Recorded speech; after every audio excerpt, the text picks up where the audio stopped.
Hello guys, कैसे हैं आप लोग। मैं रामदास स्वागत करता हूं अपने चैनल RDY गैलरी पे। तो हम जो है आज बात करेंगे म्यांमार के ऊपर। जो म्यांमार के अंदर आपका मिलिट्री कू हुआ है और आज के टाइम में जो है वहां पे एकदम ब्लडशेड हो रखा है। 60-61 लोग जो है आपका म्यांमार की मिलिट्री ने अपने ही जो है लोकल लोगों को जो है वहां पे मार दिया है प्रोटेस्ट को खत्म करने के लिए।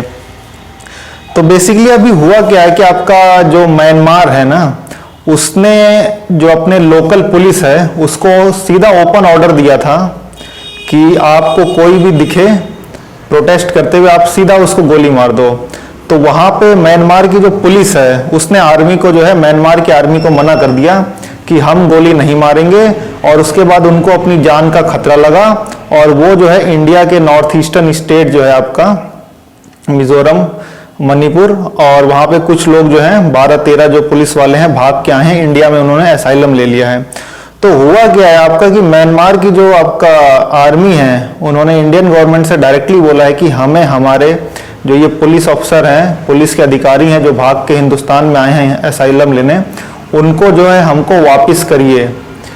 तो दुविधा इस समय जो है आपका बहुत बड़ी है कि वापिस किया जाए या ना किया जाए। तो बेसिकली इसमें आपका है क्या कि अगर हमने उनको वापस कर दिया तो म्यांमार की मिलिट्री उनके साथ क्या दुर्व्यवहार करेगी हमको नहीं पता है, जान से भी मार सकती है। तो इसमें बेसिकली होगा क्या, अगर हमने उनको वापस कर दिया तो हमारा बड़ा क्रिटिसिज्म होगा कहाँ पे, यूरोपियन यूनियन में। और अगर हम वापस नहीं करते हैं तो म्यांमार की मिलिट्री जो है नाराज हो सकती है और हमारे लिए दिक्कत हो सकती है। तो बेसिकली इस पे थोड़ा सा हम अभी बात करेंगे डिटेल में। इससे पहले मैं आपको थोड़ा सा बता देता हूं कि बातचीत क्या चल रही है। यूनाइटेड नेशन सिक्योरिटी काउंसिल के अंदर जो है आपका ग्लोबल आर्म एम्बार्गो, यानी कि यूनाइटेड नेशन सिक्योरिटी काउंसिल जो है सबसे हाईएस्ट बॉडी जो ऑल ओवर द वर्ल्ड जो है आपका सैंक्शंस लगाती है या हटाती है। अमेरिका ने अपनी तरफ से सैंक्शन लगा दिए हैं। जो आपका मिलिट्री का जो पैसा है, काफ़ी अमाउंट है जो अमेरिका के अंदर है, लगभग $1 बिलियन, तो उसको सीज कर दिया है, वो मिलिट्री निकाल नहीं पा रही है। अब United nation security council 5 permanent member और 10 नॉन परमानेंट मेंबर, और जो है इस साल इंडिया भी जो है नॉन परमानेंट मेंबर जो है बन चुका है 2 साल के लिए। और 5 जो परमानेंट मेंबर हैं वो आपका बेसिकली कौन से हैं, फ्रांस, रशिया, उसके बाद US, ब्रिटेन, ठीक है।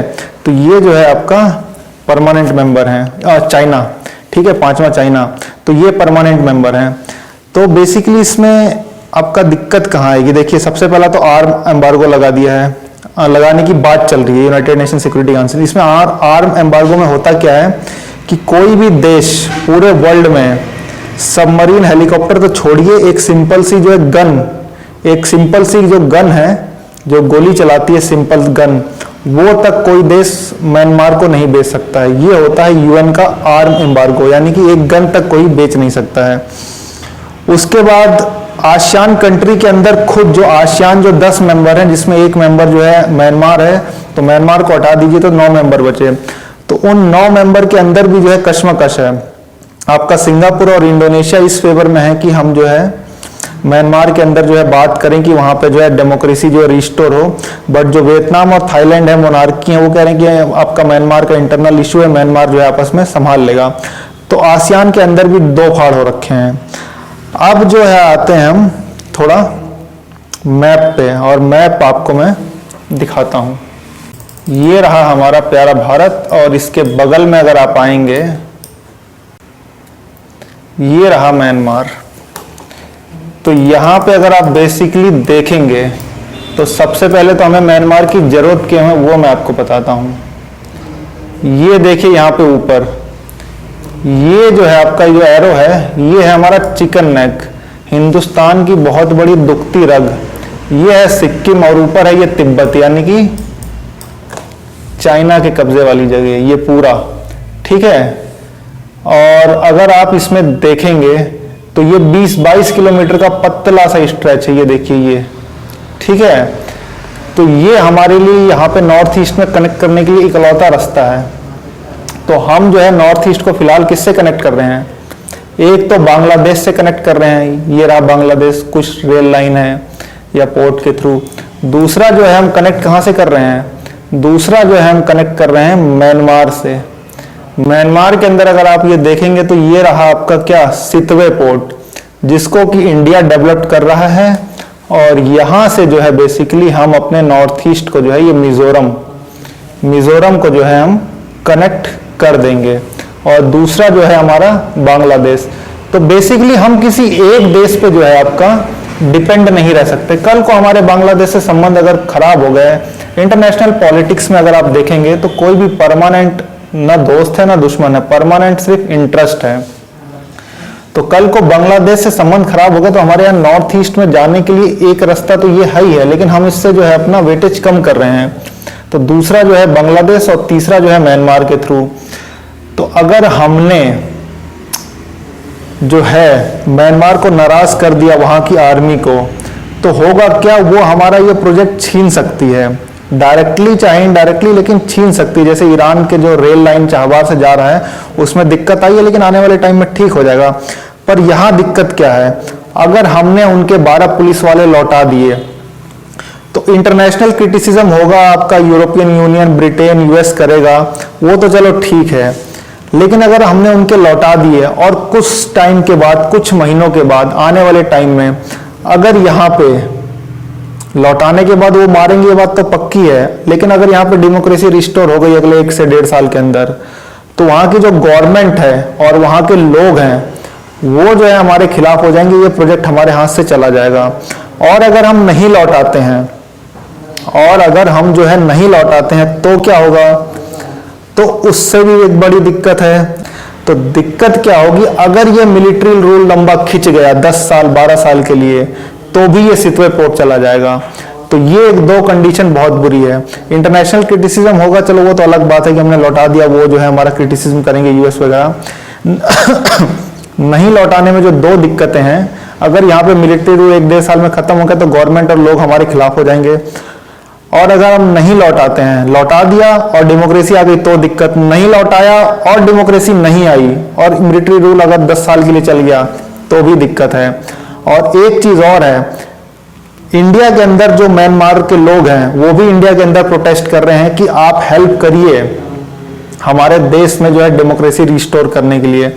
यानी कि लोग और गवर्नमेंट डेमोक्रेसी के साथ हैं, आर्मी जो है आपका डिक्टेटरशिप के हिसाब से चल रही है। तो दिक्कत हमारे लिए बहुत बड़ी है। इंडिया के सामने दिक्कत ये कि इंडिया आज के टाइम में क्या कर सकता है, वेट एंड वॉच की स्थिति में है इंडिया। यानी कि हमारे पास सिर्फ इकलौता एक ऑप्शन जो अभी अगले 2-3 महीनों के लिए है कि अगर म्यांमार की मिलिट्री बोल रही है तो कह देंगे हम रिव्यू कर रहे हैं सिचुएशन, आने वाले टाइम में चीजें जैसे होंगी हम उसको जो है आगे फॉरवर्ड करेंगे। पर वो वेट एंड रिव्यू कब तक आप कराओगे म्यांमार आर्मी को, 1 महीना, 2 महीना, 3 महीना, 4 महीना, 6 महीना? 6 महीना तो मोर देन इनफ है। तो उसके बाद दिक्कत यह भी है कि जो आपका इलाका है, ये आपका ये वाला रखाइन प्रांत, यहाँ पे जो है अराकान आर्मी है, ठीक है। और जो हमारा ये बहुत बड़ा नॉर्थ ईस्टर्न बॉर्डर है, यहाँ पे बहुत सारे मिलिट्री ग्रुप हैं जो म्यांमार के अंदर रहते हैं। हमने म्यांमार में जाके ऑपरेशंस किए हुए हैं। तो म्यांमार आर्मी इनको भी बढ़ावा दे सकती है चाइना की हेल्प से, क्योंकि इकलौता देश उस समय सॉलिडिटी के साथ जो खड़ा है, सॉलिड खड़ा है, वो है चाइना। तो हमारे लिए सिक्योरिटी कंसर्न भी बहुत बड़ा है। इकोनॉमिक कंसर्न वगैरह वो सब तो ठीक है, लेकिन सिक्योरिटी कंसर्न भी बहुत बड़ा है। तो हमको जो है सोचना पड़ेगा कि हमें इस चीज को आगे कैसे बढ़ाना है। तो फिलहाल जो है इसमें कश्मकश चली रही होगी हायर लेवल पे। आप आगे देखते हैं इसमें इस चीज को कैसे इंडिया सेटल करता है, क्योंकि हमारी जो है नीति ही ऐसी है कि हम जो है न खिलाफ जा सकते हैं न पक्ष में।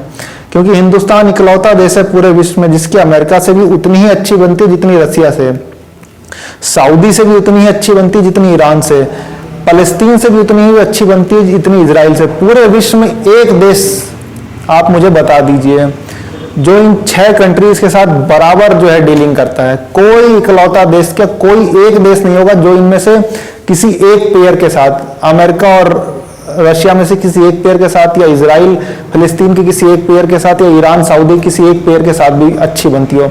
हमारी तीनों पेयर के साथ उतनी ही अच्छी बनती है जितनी उसके अपोजिट के साथ बनती है। तो हम जो है दोनों तरफ बना के चलते हैं। इसीलिए हमारी जो फॉरेन डिप्लोमेसी है, हमारा डिप्लोमेटिक पावर जबरदस्त है। बट आज इंडिया फंस चुका है।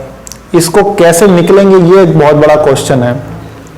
और उसके बाद अगर आप देखेंगे तो ये दशक है 2021 से 30 तक, ये एक ऐसा दशक है डेमोक्रेसी के लिए बहुत बड़ा टेस्ट है कि इसमें कितने देश में डेमोक्रेसी बचेगी और कितने देश की डेमोक्रेसी चली जाएगी। तो आने वाले टाइम में देखते हैं इंडिया इसको कैसे टैकल करता है, तो इस पे हम आपको अपडेट करते रहेंगे।